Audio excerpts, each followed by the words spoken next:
गांव के एक छोटे से कच्चे घर में राशिद अपनी माँ के साथ रहता था। घर में न दौलत थी न सहारा, बस एक माँ की ममता और बेटे की मेहनत थी। माँ बूढ़ी और बीमार रहती थी, लेकिन हर हाल में अपने बेटे के लिए दुआ करती थी। राशिद रोज सुबह नम आंखों से निकलता और कहता, अम्मी मेरे लिए दुआ करना। माँ मुस्कुराकर कहती, बेटा अल्लाह तुम्हें कभी खाली हाथ नहीं लौटाएगा। एक दिन राशिद को काम की तलाश में शहर जाना पड़ा। वहाँ उसने बहुत मेहनत की, मगर कई दिनों तक उसे कोई काम नहीं मिला। जेब खाली थी, पेट भूखा था और दिल थका हुआ। उस रात वो सड़क किनारे बैठकर रो पड़ा और बोला, ऐ अल्लाह मेरे पास सिवा तेरे कोई नहीं। अचानक उसे अपनी माँ की आवाज़ याद आई, बेटा नमाज मत छोड़ना। राशिद ने वहीं आसमान के नीचे नमाज पढ़ी। उसकी आंखों से आंसू गिरते रहे।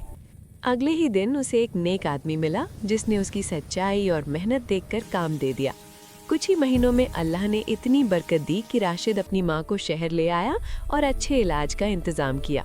एक दिन माँ ने कमजोर आवाज में कहा, बेटा मेरी दुआ कबूल हो गई। थोड़े ही दिनों बाद माँ अल्लाह को प्यारी हो गई। राशिद आज भी जब परेशान होता है, माँ की कही बात याद करता है। जिसकी माँ की दुआ साथ हो, उसे दुनिया की कोई ताकत हरा नहीं सकती। सीख, माँ की दुआ सबसे बड़ी नेमत है। मुसीबत में नमाज और सब्र सहारा बनते हैं।